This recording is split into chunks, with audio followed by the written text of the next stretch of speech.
이제 고린도후서가 함께 우리가 묵상하고 있습니다. 계속되는 이 열대야, 또 폭염주의보가, 경보가 계속되면서 또 온도도 높아가고 또 습도도 높아서 불쾌지수가 이 기록을 깨고 참 살기 힘든 환난과 고난의 시간을 우리가 보내는 것 같아요. 제가 이제 금요일 어제 그제죠.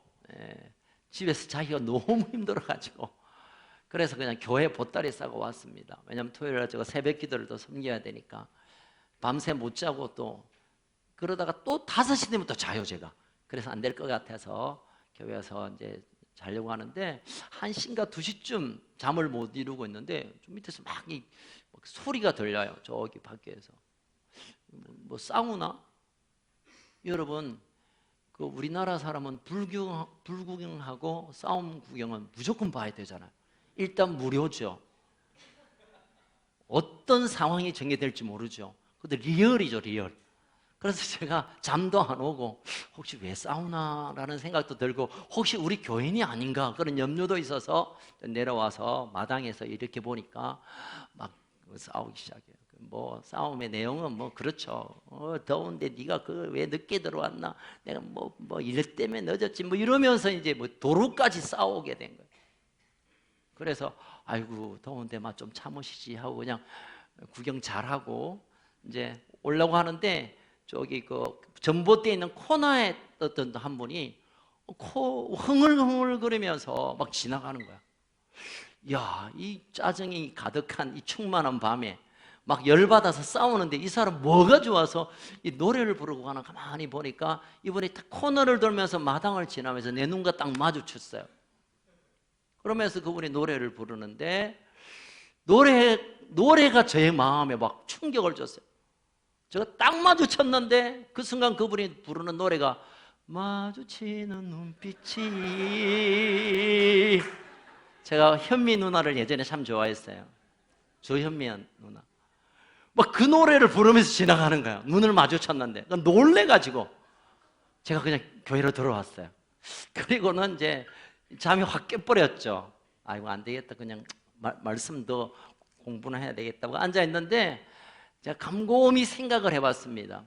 정말 쉽지 않는 이 밤을 보내면서 어떤 사람은 괴롭다고 힘들다고 그냥 싸움으로 확대시키는 사람이 있는가 하면은 이분은 동일하게 힘들고 어려웠겠죠. 그러나 이분은 주님으로 말미암아, 마시는 주님, 주님으로 말미암아 막 기뻐하고 노래를 부를 수 있다. 마시는 주님 혹시 아세요, 여러분? 네, 어쨌든 그 주님이 가운데 임하니까 막 기분이 좋아, 흥얼거렸다. 그렇다면 이 시대의 환란의 밤을 보내는 우리가 어떤 삶을 선택해야 될 것인가? 내가 힘드니까, 어려우니까, 화나니까, 불쾌하니까 그걸 덜어내서 더 확대시켜야 될 것인가? 아니면 마시는 주님이 아니라 생명의 주님으로 말미암아 우리 입술에 찬양을 하게 해야 될 것인가? 그런 마음을 듣다가 오늘 설교 제목을 그렇게 잡았어요. 환란의 밤에 노래 부르는 사람. 제가 지난달 안식일로 이제 체코 프라하에 잠깐 갔는데 거기 선교사님이 저희들을 이렇게 인도해 주셨어요. 그러면서 특별히 유럽의 교회와 기독교와 또 역사 가운데 하나님 어떻게 하셨는가를 나누면서 17세기 종교개혁 이후로부터 이제 프라하 지금 얀 후스라는 사람에 의해서 종교가 개혁이 되고 그러면서 캐톨릭과 개신교가 엄청난 다툼이 있었습니다. 그냥 다툼이 아니라 국가 간의 전쟁이 일어났어요. 그 전쟁이 30년 전쟁. 우리 책에서 본 30년 동안 이 구교 캐톨릭과 종교개혁 이후에 신교가 서로 싸우는 게 그냥 총칼을 들고 대포를 쏘면서, 그래서 그 30년 동안에 전 유럽의 인구의 3분의 1이 죽음을 당하는 끔찍한 시간이 17세기에 있었어요. 그 얘기를 하면서 이 선교사님이, 목사님 그때 정말 힘들었다고, 아버지가 직장을 가다가 너 예수 믿지? 대답도 안 했는데 죽여버리고, 청년의 길을 걷고 있는데 어떤 사람이 와서 너가 아버지 교회 간 거 맞지? 대답도 안 했는데 죽여버리고. 그러니까 거기에 아내가 끌려가고 아버지가 죽음을 당하고 아들이 돌아오지 않고, 그러니까 그 30년 동안에 유럽은 그냥 곳곳마다 울음이 기숙한, 울음이 가득 찬 절망과 환난과 끝자락 같은 그 시대였다요. 그런데 놀라운 것은 회체라는 한 분이 그때 교회에서 불렀던 노래들을, 그때 환난의 밤에 그들이 불렀던 노래들을 수집하기 시작하면서 정리를, 통계를 내보니까 5만 5천 곡이라는 엄청난 찬양이 그 30년 동안에 지어졌다는 거예요. 눈만 뜨면 슬픈데 슬퍼서 잠을 잘 수 없는 그 흑암의 환난의 밤에 그들이 선택한 것은, 하나님의 사람들이 선택한 것은 이 아픔과 이 눈물을 가지고 하나님께 찬양하고 살아계심을 찬양하고 감사를 노래하고 하나님의 일하심을 노래했다는 거예요. 여러분 얼마나 아이러니합니까? 힘들면 땅치고 못 살겠다 해야 되는 것이 일반적인 경우인데, 이 역사상 가장 어두웠던 가장 고통스러운 순간에 그들은 하나님을 향하여 노래하고 찬양했다는 것입니다. 여러분, 이 역사적 사건을 통하여 우리가 배울 수 있는 것은, 우리의 환난의 밤에, 환난의 순간에 우리가 선택해야 하는 것은 하나님이 내게 어떤 분인가, 그분이 내 삶을 통하여 어떤 일을 하셨는가, 그분을 향하여 두 손 들고 찬양하는 것, 이것이 믿음의 삶이며 우리가 그것을 도전해야 된다는 것을 깨달아지게 되는 것입니다. 여러분, 사람들은 모든 고난을 당합니다. 예수 믿는다고 고난이 없다? 아니, 그렇지 않습니다. 많은 사람들을 오해하는 분이 계세요. 야, 예수 믿으면 걱정도 없고 환난도 없고 다 끝내. 아니에요. 어쩌면 예수 믿는 것 때문에 인생에 있는 고난에다가 더해질지도 몰라요. 성경은 너희들 예수 믿으면 환난 없다 그러지 않습니다. 예수님이 친히 말씀합니다. 환난을 겪겠지만 내가 이겼으니 너희들도 환난을 이길 수 있는 능력이 주어질 것이다. 아멘. 우리는 환난을 피해가는 인생이 아니라 환난을 돌파하고 승리하는 인생으로 살아야 될 줄로 믿습니다. 제가 예전에 참 좋아했던 시인이 있습니다. 도종환 시인. 지금은 별로 안 좋아해요. 이분이 국회의원 됐고 얼마 전에 문체부 장관도 됐죠. 이분이 예전에 썼던 시 가운데 흔들리며 피는 꽃이란 시가 있어요. 저답지 않게 시를 한번 읽어드릴게요. 흔들리지 않고 피는 꽃이 어디 있으랴. 이 세상 그 어떤 아름다운 꽃도 다 흔들리면서 피었나니, 흔들리면서 줄기를 곧게 세웠나니 흔들리지 않고 가는 사람이 어디 있으랴. 젖지 않고 피는 꽃이 어디 있으랴. 이 세상 그 어떤 빛나는 꽃들도 다 젖으며 피었나니, 바람과 비에 젖으며 꽃잎 따뜻하게 피었나니 젖지 않고 가는 삶이 어디 있으랴. 여러분, 이 땅에 우리의 삶이, 꽃이, 가지가 날마다 젖어 때로는 힘게 겨워하는 순간들을 보낼 수밖에 없다는 고백이겠죠. 그럼에도 불구하고 우리는 이런 환난의 시간 가운데 우리 개인적인 또는 우리 가족의 또는 이 민족의 어려움 앞에 우리가 무엇을 선택해야 될 것인가? 삿대질을 하고 폭력적으로 비방하고 비난하고 모여서 뭘 들고 하는 것이 아니라, 하나님은 오늘 우리에게 이 환난의 앞에 무엇을 결정하라고 하냐면 하나님을 바라보고 그분을 노래하고 그분을 찬양하고 그분의 하신 일을 기대하는 것, 그것을 우리에게 요구하고 있다는 것입니다. 자, 오늘 본문으로 좀 돌아가겠습니다. 고린도전서를 우리가 지난달에 묵상했죠. 고린도전서는 1년 반 동안 고린도라는 도시에서 복음을 전했고 거기에 교회가 만들어졌습니다. 그리고 한 3년 바울이 떠나 있는 동안에 이 고린도 교회에 많은 문제가 좀 생겼습니다. 하나님께서 은혜를 주셔서 그들에게 놀라운 은사들이 있기도 하고 교회가 부흥되기도 했는데, 그런데 그 가운데 서로와 신뢰하지 못하는, 서로가 비방하는 일이 생겼습니다. 그래서 사분오열 찢어지고 서로 비방하고, 교회는 왔지만 그냥 여전히 서로를 향하여 나쁜 마음을 가졌고 또 그 고린도라는 도시 자체가 거룩한 동네가 아니다 보니까 공개적으로 그룹 섹스를 하고 우상 앞에 제물 바치는 게 일상화가 되다 보니까 교회 안에 있는 사람들도 그냥 윤리, 성적인 윤리가 다 무너졌어요. 나의 아버지의 처벌, 아들이 취하는 이런 회개망측한 일도 일어나고 끔찍한 일들이 일어남에도 불구하고 그 고린도 교회에서는 뭐 그럴 수 있지 뭐 이렇게. 그래서 사도 바울이 타는 심정을 가지고 그들 위하여 편지를 씁니다. 하나님 앞에 거룩한 자로 살아야 되고 주님 언제 오실지 모르는데 우리 이렇게 살게 되겠느냐. 그리고 15장에 우리의 부활의 소망을 붙들어야 이 땅에서의 쾌락과 이 땅의 가치관이 아니라 하나님 나라를 바라보며 살아야 될 것이 아니냐 하고 접습니다. 그러고 나서 아마 한 두 계절이 지나고 또 소식이 에베소로부터 고린도에서 듣깁니다. 그래서 에베소에 있는 바울이 또 편지를 썼는데 그 편지에 쓴 환경이 어떠하면 이제 이 고린도 교회 성도들이 바울이 뭐 그냥 우리에게 복음 전해준 건 사실이지만 걔가 사도냐? 그 사람 뭐 별거 아니야 뭐. 사도 바울의 사도성을 부인하기 시작합니다. 왜냐하면 그 3년 동안 거짓 선지자, 거짓 선생들이 와서 자기의 이론을 가르치면서 자기의 생각을 주입하면서 바울이 전했던 복음을 다 깨트려 버렸습니다.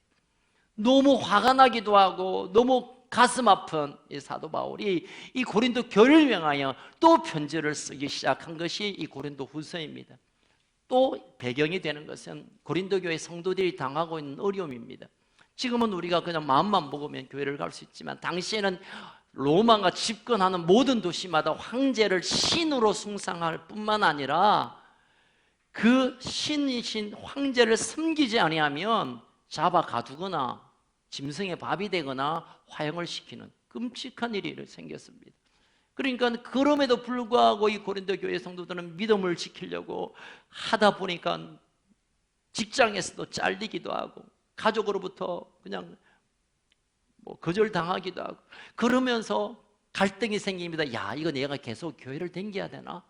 내가 이렇게 힘든데, 이렇게 가족을 못 만나고 이렇게 먹고 살기 힘든데 에이 그냥 막 교회 때려치우자, 구원이고 뭐고 모르겠다, 나 그냥 옛날로 돌아갈래 하는 마음이 생기기도 하고, 또 어떤 분은 막 끌려가면서 얻어터지면서 신앙을 지키는 모습을 보면서 사도 바울이 그들을 위하여 위로하고 권면하기 위하여 이 펜을 들고 고린도 후서라는 편지를 써내려갑니다. 우리가 1절 2절에 보면 편지의 형식처럼 잠깐 인사를 합니다. 요즘 같으면 우리가 손편지를 잘 안 쓰지만 손편지를 쓴다고 한다면 연일 계속되는 복음에 건강하신지요? 하나님의 은혜와 돌보심이 있기를 원합니다. 뭐 이렇게 우리가 쓸 수 있잖아요. 사도 바울이 1절과 2절에는 간단하게 인사를 끝낸 후에 이제 본격적으로 고린도 교회 환난 가운데 있는 너무너무 괴로워하고 있는, 어쩌면 교회를 떠나려고 하고 정말 너무너무 밤에 잠을 잘 수 없는 그들을 향하여 편지를 쓰기 시작합니다. 또 편지를 쓰고 있는 사도 바울의 환경도 그리 좋은 환경은 아니에요. 오늘 8절, 9절, 10절에 보니까 살 소망이 끊어져 버렸다. 이제 내가 견디기가 힘들다. 9절에 보니까 내가 사형언도를 받은 것 같다. 10절에 보니까 큰 환난이란 표현을 쓴 것 보니까 사도 바울도 죽을 노릇이야. 동네 가는 데마다 유대인의 테러를 통하여 얻어터지고 코피나고 끌려서 매맞아서 성 밖으로 던져지고, 이런 많은 정말 말로 다할 수 없는 환난을 겪고 있는 바울이 환난 가운데 있는 고린도 교회를 향하여 편지를 쓴다고 한다면 우리가 짐작할 수 있는 것은 나도 막 미치겠다, 나도 막 그만하고 싶다, 너희들도 막 알아서 살아라, 막 내가 괜히 너희들에게 복음 전해준 것 같아, 나도 오늘 죽을지 내일 죽을지 모르겠다, 살 소망이 끊어졌다는 마음속에는 내가 자살하고 싶다라는 것이 들어간 거야. 내가 살아봐야 뭐 하겠노, 죽고 싶다. 그런 상황에 있는 사도 바울이 환난 가운데 있는 그들 향하여 편지를 씁니다. 3절 우리 같이 크게 읽겠습니다. 3절 시작. 찬송하리로다. 잠깐만요. 이게 찬송하리로다 이렇게 읽는 건 아니에요. 지금 바울의 심장을 가지고 읽어야 돼요. 야, 마 찬송해봐라, 이게 아니라니까. 좀 크게 시작. 찬송하리로다. 그는 우리 주 예수 그리스도의 하나님이시요 자비의 아버지시요 모든 위로의 하나님이시며. 여기까지. 야, 우리 찬송하자. 찬송하자. Praise be to God. 하나님을 찬송하자. 무슨 찬송, 지금 무슨 찬송이 나와? 죽겠는데 지금. 그런데 사도 바울이 결정한 것은 아무리 찌륵 같은 어두운 밤이라도, 아무리 우리가 아무것도 할 수 없는 상황이 있다면 우리가 할 수 있는 한 가지는 하나님을 찬송하는 거다. 우리 찬송 좀 하자. 우리 목소리를 높여 하나님의 자비하심과 그분이 우리의 위로 되심을 우리가 높이 찬양하다 라고 첫 마음을 전하고 있는 것입니다. 사랑하는 성도 여러분, 사도 바울이 너무 충격을 받아서 그랬나요? 공황증에 걸렸나? 왜 갑자기 찬양이야?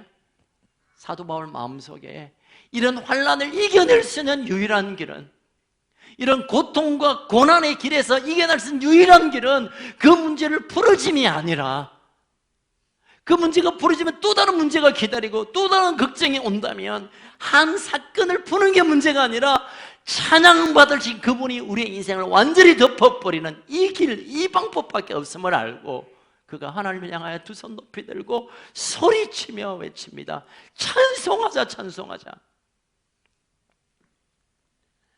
자, 그러면 이 환난 가운데 왜 바울이 찬송하자 했는가? 한 세 가지 이유를 우리가 한번 이 본문을 통하여 찾아볼까 합니다. 첫 번째로 우리가 환난 가운데 찬양할 수 있는 것은 이 환난이 하나님을 가까이 하는, 더 가까이 만날 수 있는 기회가 되기 때문입니다. 여러분, 사도 바울은 환난을 통하여 하나님의 특별한 위로를 경험할 수 있었습니다. 환난을 경험할 때마다, 고난의 시간이 올 때마다, 정말 견딜 수 없는 바닥에 떨어졌을 때마다 하나님이 찾아오시고 위로하시고 붙드시고 사람을 보내시고 일으킨 것을 경험했습니다. 바울이 잘 나갈 때, 남들에게 박수를 받을 때, 남들이 안아줄 때는 하나님은 온데간데 없었어요. 그러나 그가 바닥에 뒹굴어 고통 가운데 있는 그 순간 하나님이 찾아오셨다는 사실을 알고, 내가 이 세상에 잘 되고 하나님이 없는 것보다는 내가 바닥에 뒹굴어도 하나님이 나와 함께 계시는 것이 인생의 가장 고귀한 가치인 줄 알고 이 환난을 귀함으로 취했다는 것을 이 본문을 통하여 알게 됩니다. 여러분, 누구든 고난을 당합니다. 그런데 이 고난을 우리가 어떻게 해석하느냐에 따라 그 고난이 나에게 복의 기회가 되고, 그 해석을 잘못함으로 내 인생을 저주하게 되는 일이 되어지는 것입니다. 한번 따라합시다. 고난을 잘 해석하자. 어차피 당할 수밖에 없는 이 고난, 어떻게 영적으로 해석할 건가? 오늘 짧은 이 본문에 보면 우리가 읽은 것처럼 위로라는 단어가, 지금 저 편지를 쓰는 사람이나 받는 사람은 지금 환난의 바닥에 있는데 그때 들려지는 고백의 중에 위로라는 단어가 계속 나옵니다. 한번 찾아보실래요? 시간 가니까 내가 미리 찾았어요. 잊었듯이 찾았어요. 10번 나와요.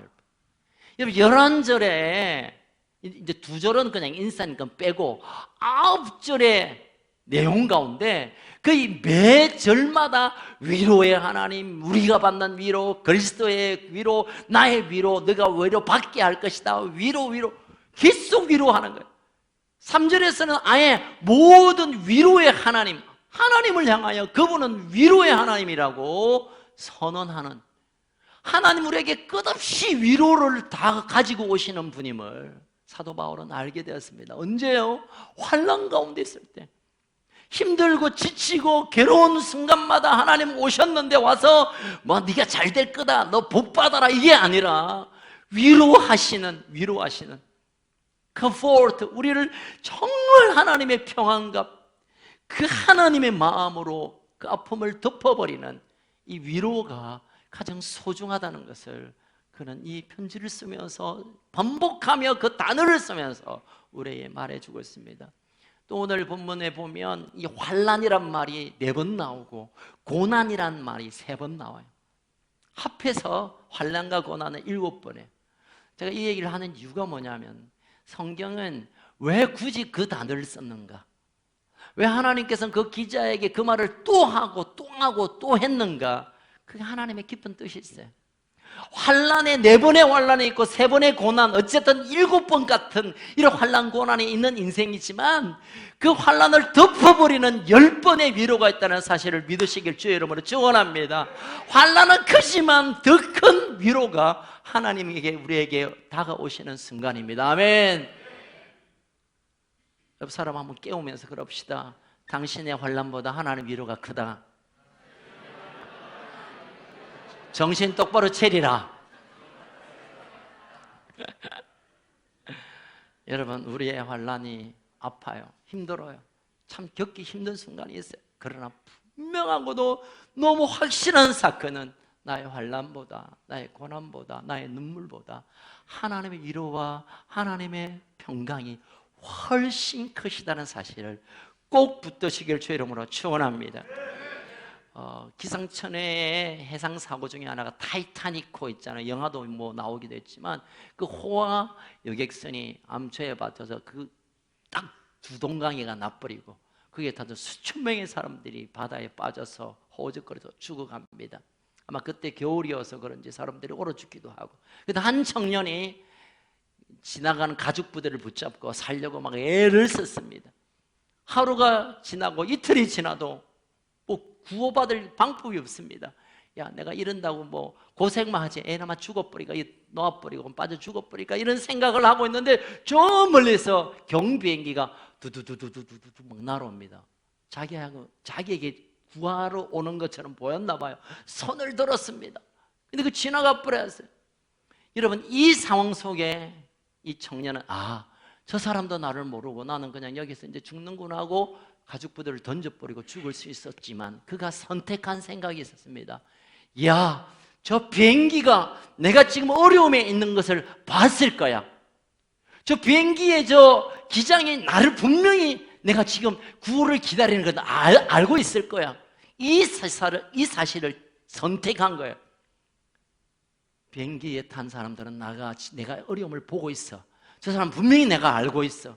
그러면서 그가 또 며칠을 그 추운 바닷가에서 견뎌내고 참아내고 그러다가 결국은 구출을 받아서 그가 살아나왔습니다.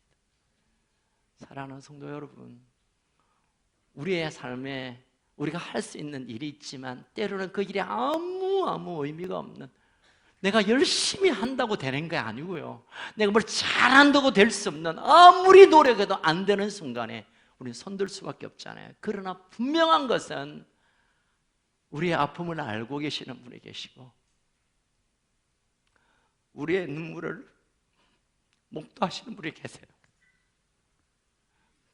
우리를 결코 지나치시는 분이 아니라 우리를 보고 계시고 알고 계시고 하나님의 때를 기다리다가 우리에게 오시는 그분이 계세요. 아멘. 하나님이 나를 알고 계시고 하나님 내 아픔을 알고 계시고 내가 얼마나 힘든 것도 알고 계시고 이제 이 하나님이 구해야 할 시간을 하나님이 알고 계시기에 그 하나님의 전능하신 손길을 경험할 수 있는 시간이 바로 이 환난의 시간인 것입니다.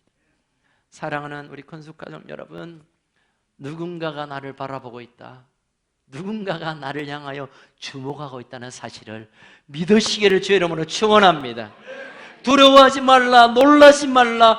내가 어디로 가든지 내 하나님의 여호와가 너를 함께합니다. 아멘.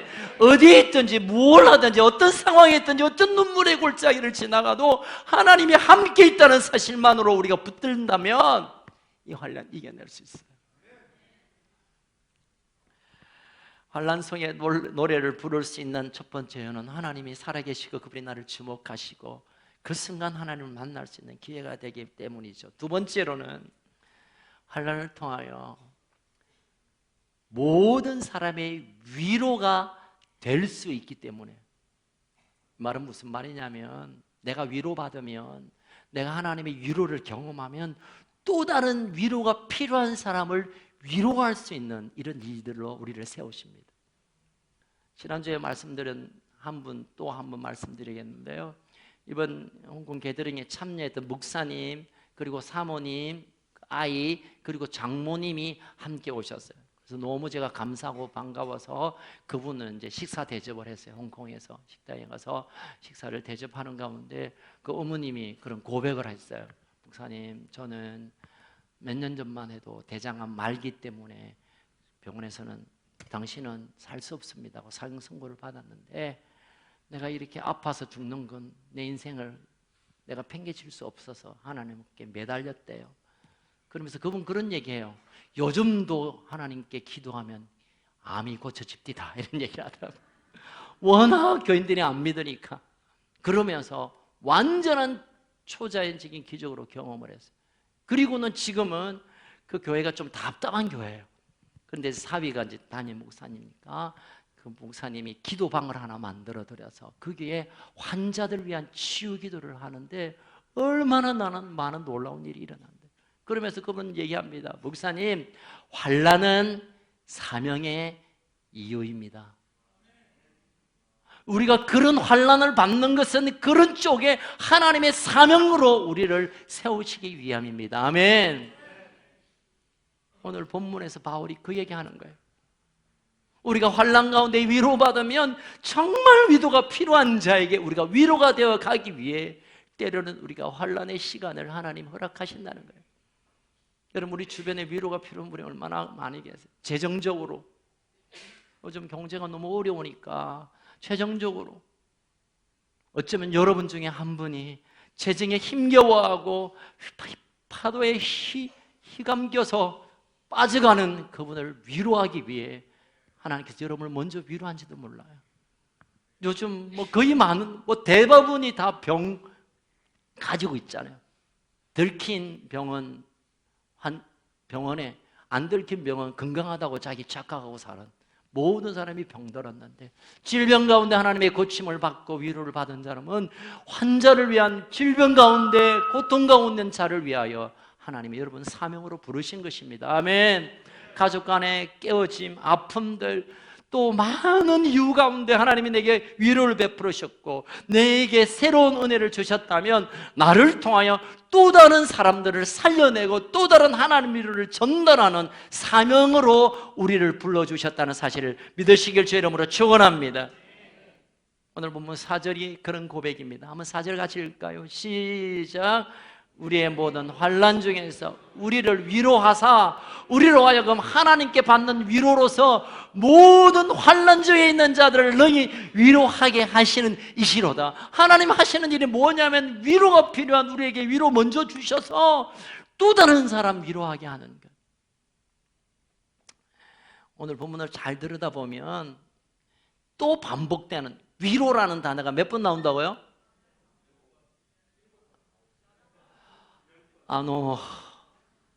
우리 일단 김영훈 집사님 박수. 10번 나온다 했잖아요. 환난과 고난이 4번, 3번, 7번이고 위로의 장이에요 사실은. 그런데 이 위로라는 단어보다 훨씬 많이 나오는 단어가 하나 있습니다. 뭘까요? 오늘 상품을 좀 걸까? 뭘까요? 금방 나왔는데 우리 패스 앞에서 나와버렸어. 예. 우리예요, 우리. 우리가 몇 번? 정 집사님, 정호선 집사님, 땡. 16번, 16번. 우리. 우리가 받는 위로, 우리. 이건 뭐냐면, 여러분 연결해 보세요. 하나님이 우리에게 환난 가운데 위로 주시는데, 이 위로는 그냥 나 혼자 위로받고 할렐루야 끝이 아니라, 이 위로를 우리에게 주시는 거예요. 우리에게 위로가 필요할 때 우리가 쓰임받고, 우리의 위로가 그들에게 소망이 되고, 그래서 우리가 함께 울고 함께 기뻐하고 함께 고통을 끌어안고 우리가 함께 하는 것, 이것이 하나님이 우리에게 주시는 키포인트인 것입니다. 아멘. 한방에 철없는 아이들이 엄마가 주는 풍선을 크게 불고 막 이렇게 놉니다. 한 아이가 크게 불다 갑자기 펑 터져 버렸습니다. 다른 아이들은 아주 큰 걸로 막 기분 좋게 하고 있는데 이 아이 나가 풍선이 터뜨려지니까 막 울기 시작합니다. 내 풍선 어떻게? 나는 풍선이 없는데. 그 장면을 보던 아이가 그냥 쿡 찔러서 풍선 하나 툭 틀입니다. 그러니까 아이가 울음을 울다가 옆에 아이도 풍선 터졌으니까, 그러니까 또 아이가 의도적으로 또 풍선 터뜨려 봅니다. 그 방에 있는 아이들이 다 풍선을 자기의 손으로 터뜨리면서 나중에 깔깔깔깔 웃으면서 시간을 보냈습니다. 얘기 끝. 별것 없어요. 짧은 얘기지만 우리라는 단어를 설명해 주는 얘기인 것 같습니다. 여러분, 우리가 막 갇혀 있는, 그래서 내 인생이 터져서 어떻게 할 바 모를 때 곁에 있는 그 누구가 하나님 앞에 눈물을 터뜨려내고 나의 고민을 터뜨려내고 나의 아픔을 터뜨려내고 함께 터뜨려낼 때 터진 것은 불행이고 터진 것은 눈물이지만 오히려 그걸 통하여 하나님의 위로와 하나님의 평안이 우리 가운데 부어지는 것입니다. 게더링에 가면 제가 참 난처한 경우들이 많아요. 가면 국제 가족들이 막 저기서 찾아와서 저에게 묻습니다. How are you? Are you okay? 무슨 말인지 아시죠? 너 괜찮아? 너 진짜 좋아? 너희 건강은 어때? 막 물어요. 그래서 제가 오케이 바리, good, I'm fine, 이렇게 이제 대충 제가 영어가 짧아가지고 더 이상 물어보면 괴로워서 그냥 보내. 오케이. 그러면 이 열방의 가족들이 눈물을 글썽글썽해요. 그러면서 너의 아픔이 내 아픔이었고, 너의 치유가 내 치유였고, 네가 건강한 게 내가 건강한 거였고, 너무 감사하다. 막 끌어안아서 안 놔줘요. 특별히 여자들이 많이 안아요, 저를. 제가 그런 취향인가? 너무 고맙다고. 내가 얼마나 당신을 위해서 기도했는데. 여러분, 이게 가족입니다. 이게 가족입니다. 당신이 건강한 게 내 건강이고, 당신이 아픈 게 내 아픔이고, 당신이 행복한 게 내 행복이고, 당신 눈물이 내 눈물이 되는 것, 그게 가족이고, 그게 교회고, 그게 셀이고, 그게 우리가 되어야 됩니다. 아멘. 그러기 위해서는 우리의 위로를 같이 나누어 베풀어야 돼요. 우리가 이 땅에 살면서 정말 만사형통 누리는 게 인생의 목표로 살아가지만, 그러나 그것보다 더 가치 있는 것은 우리가 더 가지지 못해도, 더 빛나지 못해도 그냥 함께 곁에 있는 자와 그 아픔이, 기쁨이, 그 은혜가, 그 사랑이, 그 행복이 또는 불행이 함께 누려지는 것, 그것이 아름다운 가장 높은 가치가 가장 귀한 그 인생이 성공한 인생입니다. 요즘 우리 젊은 친구들이 저에게 이렇게 목회 후배들, 목사님 어떻게 하면 교회가 부흥합니까? 어떻게 하면 교회를 그렇게 참 가족같이 만듭니까? 나도 지금 그러고 싶다고. 제가 그 얘기합니다. 너 큰 교회 되려고 빨리 마음을 내려놓지 않으면 넌 불행해질 거야. 너는 교인수가 많기를 기대한다면 너는 진짜 불행한, 실패한 목회자가 될 거야. 저도 마찬가지죠. 제가 우리 교회가 교인수가 많아지면 저는 실패한 목회자가 될 것 같아요. 왜냐하면 우리가 가족 될 수가 없기 때문에, 가족을 이룰 수 없기 때문에. 허스턴 테일러라는 평생을 중국을 위하여 헌신했던 선교사님 그런 얘기를 했습니다. 하나님께서 사용하시는 사람은 하나님을 의지하지 않으면 안 될 만큼 연약한 자들이다. 다시 말할까요? 하나님이 어떤 사람과 동력하고 어떤 사람을 사용하시고 사명을 주시냐면 하나님 아니고는 스스로 설 수 없는 그런 연약한 자들이에요. 성경에도 보면 좀 똑똑한 사람, 좀 하는 사람들 하나님 별 관심을 안 가지세요. 다 깨어지고 실패하고 못되고 막 바보 같고 천치 같고, 그럼에도 불구하고 하나님이 오셔서 그를 붙들고 세워서 부끄럽게, 지혜로운 사람을 부끄럽게 하고 높은 사람을 부끄럽게 하고 잘난 사람을 부끄럽게 함으로 하나님의 나라의 모습을 우리에게 보여주시는 것입니다. 사랑하는 우리 큰속가족 여러분, 내 인생이 힘들고 어렵고 고통스럽고 나는 왜 이렇게 부모로부터, 나는 왜 이렇게 내 인생이 이 사람 때문에 내 왜 인생이 이렇게 바닥에 기며 사는가? 아니요 여러분, 아니에요 여러분. 세상의 사람들은, 여러분 친구들은, 이웃들은 그렇게 말할지 몰라도 하나님은 그분들을 주목하고 있고 그분과 일하고 싶고 그분에게 하나님의 영광을 나누고 싶어 하는 것입니다. 우리가 그분을 향하여 눈을 들기만 하면, 그분께 인생을 맞추어 드리기만 한다면 하나님은 그분들을 통하여 하나님의 위대한 역사를 이루어 가실 줄 믿으시길 주의 이름으로 축원합니다. 여러분, 우리 인생이 빛나는 순간이 뭘 가져서 뭘 해서가 아니라 어쩌면 가장 바닥에 내둥그러칠 때 우리 인생이 가장 빛나게 되는 거예요. 여러분, 스데반이 돌로 맞아 죽을 때 그의 얼굴이 천사같이 빛났다고 성경은 말하고 있어요. 여러분, 스데반이 지금 죽어가는데, 얻어터져서 코핀 완전히 그냥 핏덩어리로 쓰러져 가는데, 성경의 기자는, 누가는 그 장면을 야, 천사처럼 빛난다. 어떻게 그게 실패고 인생의 끝자락에 가장 비참하게 죽어가는 스데반을 왜 그렇게 표현해요? 그가 하나님께 손들며 그 인생을 드렸기에 세상적으로 보면 아주 징그럽고 불쌍하고 애통하지만 하나님 관점에서는 가장 빛나는 사람, 가장 멋진 사람, 가장 하나님 나라의 위대한 별처럼 빛나는 사람으로 성경을 보고 있는 것입니다. 어느 날 마귀들이 회의를 했답니다. 지어낸 얘기가 아니에요. 여러분 너무 염려하지 마시고 심각하게 안 드셔도 돼요.